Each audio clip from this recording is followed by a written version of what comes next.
Buat pecinta pedas, wajib nyobain nih oseng-oseng mercon khas dari Yogyakarta. Rasa pedasnya bisa bikin makan lebih beringas. Hahaha. Mercon punya arti petasan, fams. Katanya sih kuliner ini pedasnya bisa bikin meledak di mulut tuh. Maklum, jumlah cabai yang digunakan sangat berlimpah. Meskipun bisa bikin berkeringat dan mulut terasa terbakar, makanan pedas ternyata bisa membakar kalori, melindungi jantung, menghilangkan rasa sakit, dan mencegah kanker. Sakti deh! Sekarang cabai rawit digongso sampai setengah kering. Lalu potong daging koyornya. Itu loh, sisi daging yang banyak lemaknya. Lanjut, tumis bumbu halus. Beri sambal untuk memberikan cita rasa khasnya. Jangan lupa kasih gula Jawa ya. Tinggal masak deh sampai mendidih.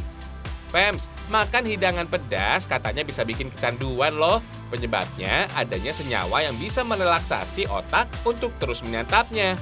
Manfaat lainnya, cabai bersifat anti peradangan, kaya vitamin C dan A, mineral, antioksidan, dan serat.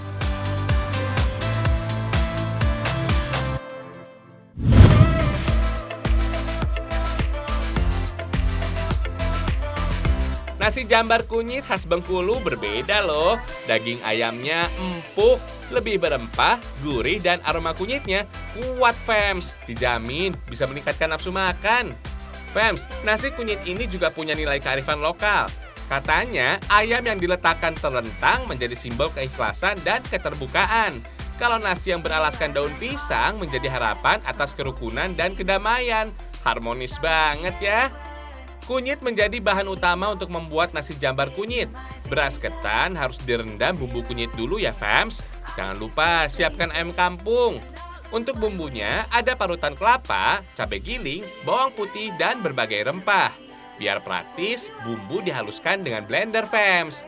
Ayam kampung lalu dicampur dengan santan. Beri juga cabai giling sesuai selera. Jangan lupa serai dan daun salam biar aromanya makin harum. Ketika dimasak, santan harus terus diaduk supaya nggak pecah. Proses ini butuh waktu sekitar 30 menit sampai kuahnya mendidih. Untuk nasi ketan dimasak kayak masak nasi biasanya. Setelah 20 menit, angkat dan pindahkan nasi ketan pada wadah. Taruh ayam di atasnya deh. Mantul!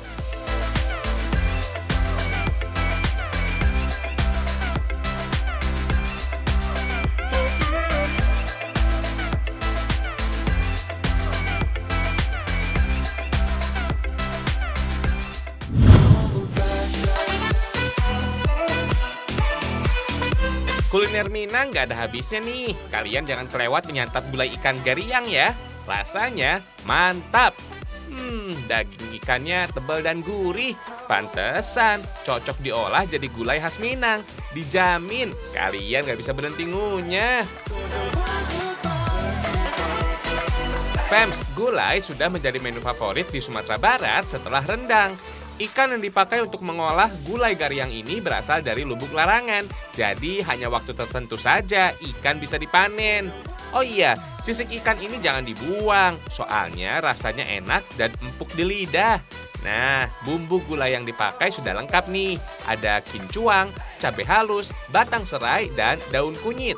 Campur santan dengan bumbu halus tadi ya. Saat dimasak, santan harus terus diaduk supaya nggak pecah. Setelah mendidih, masukin ikan. Jangan terlalu sering diaduk, fams, supaya ikan gak hancur. Jangan lupa masukkan juga sisik ikan. Biar makin sedap, kasih garam secukupnya, fams. Udah jadi nih gulai ikan gariangnya. Siapa mau coba? For your info nih, Lubuk Larangan adalah sungai yang disepakati secara adat supaya ikan tidak diambil secara sembarangan. Tujuannya sih untuk menjaga kelestarian lingkungan dan mencegah ikan sungai punah. Kalau ada yang melanggar, katanya bisa terjadi bencana, fams, di daerah itu. Nah, kawasan Lubuk Larangan ini ditandai dengan tali yang melintang di atas sungai, fams. Uniknya, ikan-ikan di lokasi Lubuk Larangan ini seakan tahu batasan tuh. Jadi, mereka lebih memilih hidup di daerah Lubuk Larangan. Kalau ikan yang ada di luar batas Lubuk Larangan sih, boleh aja ditangkap, fams. Nah, ikan-ikan yang ada di dalam kawasan Lubuk Larangan ini bisa ditangkap setelah melalui musyawarah adat. Biasanya, masa panen ikan dilakukan setahun sekali ketika kemarau atau menjelang Hari Raya Idul Fitri. Wah, cara ini boleh juga nih ditiru untuk menjaga kelestarian alam. Mantap!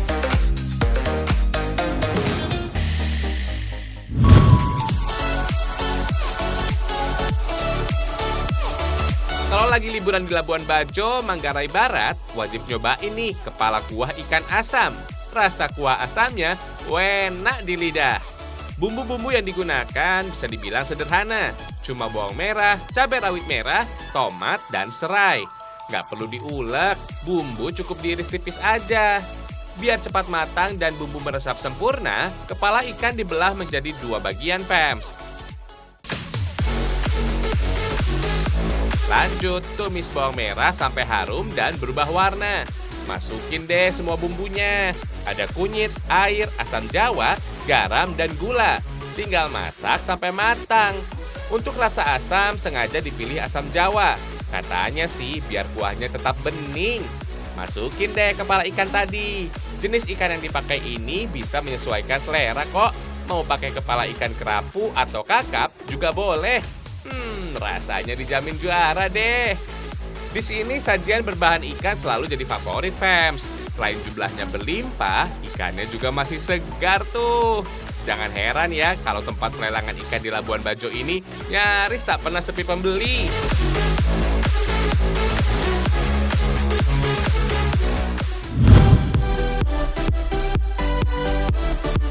Sei daging udah biasa sih. Nah, sei ikan baru nih luar biasa. Ciri khas aroma ikan asap juara, Fems. Sekarang kita intip cara bikin ikan asap ya. Kali ini kita pakai jenis ikan kakap merah. Kalau mau jenis ikan lainnya boleh kok. Setelah bersih, seset daging ikan supaya bumbu bisa meresap sempurna. Ada bawang merah, bawang putih, kemiri, kunyit, dan cabai rawit merah. Bumbu yang dipakai bisa disesuaikan dengan selera ya. Tambahin garam, gula, daun kemangi, dan minyak goreng. Gak lupa kasih kecap. Tinggal balur deh bumbu dengan daging ikan. Bungkus dengan beberapa lembar daun pisang ya, supaya nggak gampang hangus saat diasapi. Selain menciptakan cita rasa khas, penggunaan daun pisang menjadi ciri khas kuliner dari Labuan Bajo. For your info nih, sei ikan terbilang jenis sei yang baru dikembangkan, Fems. Biasanya, Fems, sei ikan hanya ditemui di daerah pesisir Nusa Tenggara Timur sebagai olahan ikan yang variatif. Mantap! Lanjut, kita buat sei sapi, Fems. Pastikan daging yang digunakan sudah dipisahkan dari lemak dan uratnya. Lalu, iris melebar dengan ketebalan 2 hingga 3 cm supaya bisa matang sempurna. Siapkan bumbunya deh. Ada merica, ketumbar, bawang merah, bawang putih, kunyit, jahe, cabai rawit merah, dan kemiri. Jangan lupa beri garam, gula pasir, dan minyak goreng supaya nggak terlalu kering saat matang nanti. Aduk deh sampai merata. Daging sei juga harus dibungkus daun pisang ya. Sip, tinggal diasap aja nih. Panggang sei ikan dan sei sapinya di atas bara api. Usahakan jangan sampai api terkena daun pisang ya. Bisa-bisa sei jadi gosong tuh. Oh iya, Fems, sei adalah teknik memasak daging dengan asap panas. Sebenarnya cara ini menjadi salah satu cara mengawetkan daging ala Nusa Tenggara Timur. Biar bervariasi, sei sapi kita olah dengan bumbu berkuah. Haluskan merica, ketumbar, jahe, dan parutan batang serai. Jangan lupa kasih tambahan beberapa potongan tomat. Supaya gizinya makin komplit, bisa dikombinasikan dengan daun singkong dan kacang panjang, Fems. Jumlahnya bisa disesuaikan dengan selera, Fems. Lalu tumis bumbu halus sampai harum. Masukkan deh santan cair dan masak sampai mendidih. Potong sei sapi dan masukkan ke dalam kuah bumbunya deh. Beri tambahan sayur. Kalau sayurnya udah layu, disajikan. Mantap ya!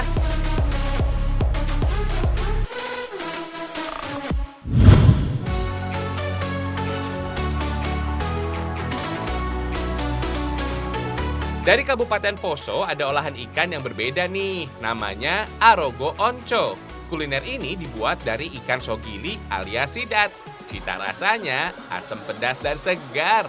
Daging sogilinya juga empuk dan gurih. Dalam proses pembuatannya, bahan yang wajib ada adalah daun arogo dan onco. Jangan lupa kecombrang ya. Oh iya, daun arogo onco ini banyak tumbuh di sekitar Danau Poso, Fems. Katanya sih daun ini bisa menghangatkan tubuh. Cocok ya disantap pada alam tantena yang dingin. Setelah sogili dibersihkan, potong-potong, Fems. Tekstur daging sogili ini teksturnya kenyal dan berlendir. Jadi harus hati-hati ya saat memotongnya. Untuk menghilangkan bau amis dan lendirnya digunakan air perasan jeruk lemon dan garam. Aduk sampai rata deh. Setelah air mendidih, masukkan bawang merah, cabai rawit, jahe geprek, kecombrang, dan daging sogili. Disusul daun arogo dan onco ya. Aduk deh sampai rata. Kalau aroma masakan sudah harum, tandanya siap dinikmati nih. For your info nih, ikan sogili sebenarnya jenis ikan endemik di Poso loh. Cara hidup ikan ini cukup unik. Soalnya ikan sogili tumbuh besar di air tawar, sungai, atau danau. Kemudian indukan sogili menuju laut untuk bertelur. Setelah telur menetas di laut, sogili bermigrasi ke tempat yang kadar garamnya lebih rendah, seperti muara sungai, Fems. Semakin besar ukurannya, sogili ini bisa terus bergerak melawan arus sungai hingga sampai di Danau Poso. Padahal jaraknya bisa mencapai 66 km loh. Keren! Sogili punya nilai ekonomis yang cukup tinggi, makanya sogili kini mulai dibudidayakan. Biasanya bibitnya diambil dari laut, lalu dibesarkan di sekitar muara Sungai Poso. Biasanya, Fems, musim panen ikan sogili sekitar bulan Desember hingga Juni. Hasilnya, sogili sudah diekspor ke luar negeri loh.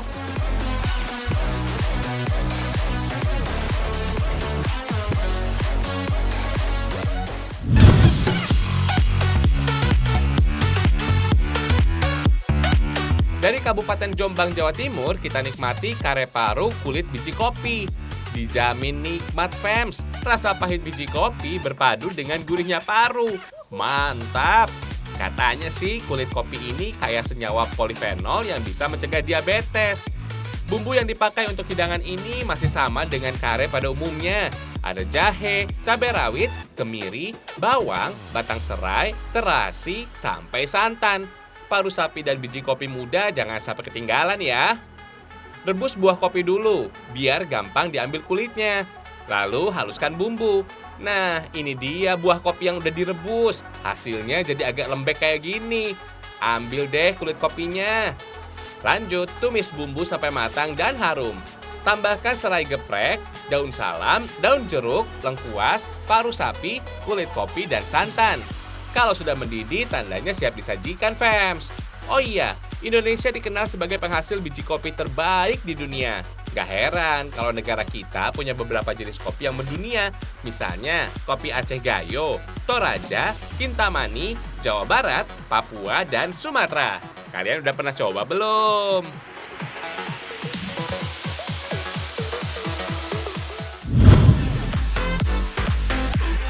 Rasakan deh kenikmatan pijat sambal, Fems. Dijamin endol. Ternyata nggak cuma jadi bumbu masakan aja ya. Cabai juga bisa dipakai sebagai minyak pijat. Kalau penasaran, datang aja ke Kabupaten Bandung, Jawa Barat. Fems, sambal yang digunakan untuk minyak pijat dibuat dari campuran cabai merah Tanjung, cabai rawit domba, dan minyak zaitun. Cara mengolahnya juga sama kok kayak bikin sambal cobek. Cabai tinggal diulek aja. Kebayang nggak tuh gimana panasnya sambal ketika nempel di kulit? Untuk menghilangkan efek terbakar, bisa ditambah dengan minyak zaitun, Fems. Yang paling penting, jangan sesekali mengucek mata setelah dipijat ya. Bisa bikin mata pedas tuh. Hihihi.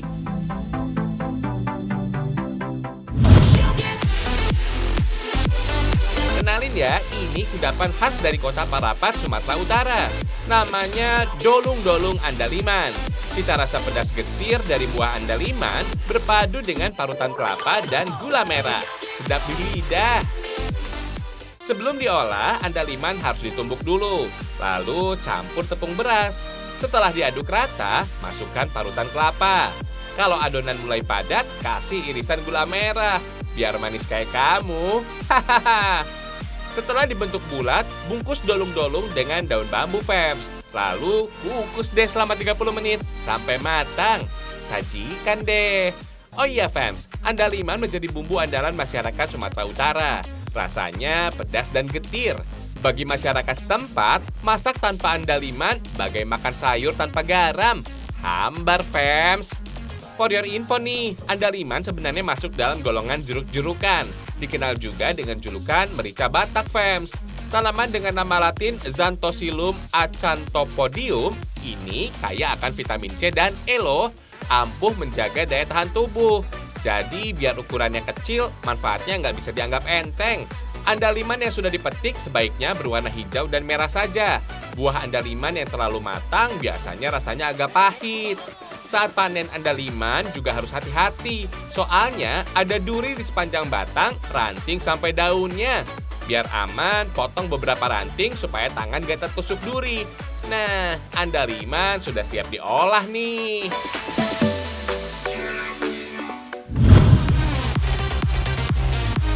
Lukisan 3 dimensi dari Kabupaten Kepahyang, Bengkulu ini dibuat dari limbah kertas loh. Keren ya! Limbah yang digunakan untuk kerajinan ini bisa dari berbagai jenis kertas, mulai dari kardus wadah telur, buku, atau koran. Kalau kertasnya udah cukup, rendam sampai teksturnya lunak. Nggak lama kok. Lalu, kertas ditumbuk dengan lesung. Kalau udah berubah jadi bubur, peras untuk mengurangi kadar airnya hingga 90%. Terus, campur lem dan tepung kanji, fams. Lem kanji yang nggak gampang kering, fams. Sehingga bubur kertas bisa lebih tahan lama. Baru deh bentuk sesuai keinginan. Kali ini kita bikin ikon kebanggaan masyarakat Bengkulu, bunga rafflesia. For your info nih, sebaran rafflesia di Pulau Sumatera ternyata ada di sepanjang bentangan Bukit Barisan dari Aceh sampai Lampung. Kira-kira Indonesia tercatat memiliki 13 jenis bunga rafflesia tuh. Tinggal kasih cat aja nih, merah pada seluruh kelopak bunga dan putih untuk detailnya. Mirip banget ya. Kerajinan ini bisa mempercantik rumah kalian loh.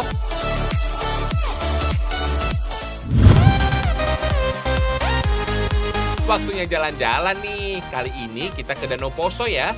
Fams, Danau Poso memegang rekor sebagai danau terbesar ketiga di Indonesia loh. Panjangnya sekitar 32 km dan lebar 16 km. Kedalamannya mencapai lebih dari 500 meter. Panorama alam di sekitar Danau Poso sangat indah dan sejuk. Cocok banget sebagai tempat berlibur bersama keluarga. Tapi ingat, tetap ikuti protokol kesehatan ya, supaya wabah virus COVID-19 cepat punah. Jadi, liburan bisa lebih aman. Danau Poso berada di ketinggian 657 meter di atas permukaan laut. Sepintas terlihat seperti lautan karena luas dan bergelombang. Danau Poso juga dianggap sebagai danau terindah di dunia loh.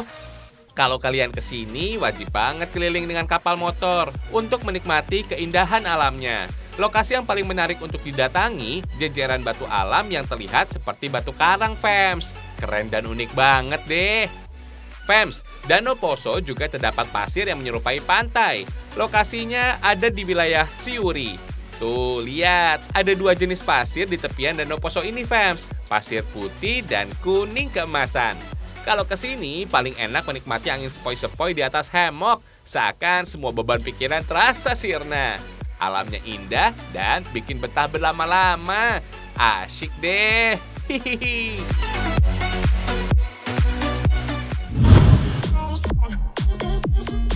Lanjut, kita main rafting di Grand Canyon-nya Lebong, Bengkulu.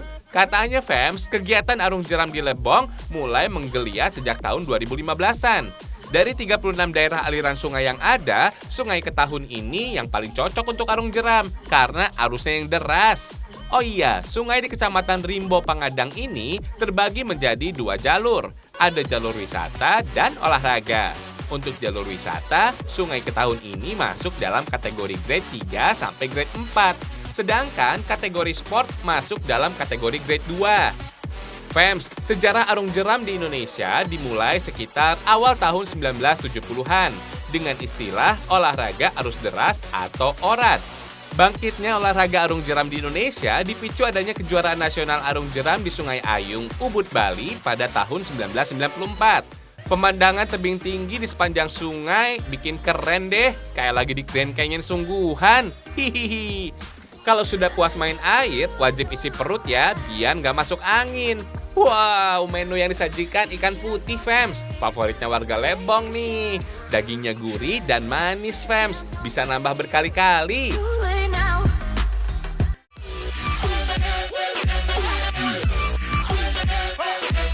Udah dulu ya perjumpaan hari ini.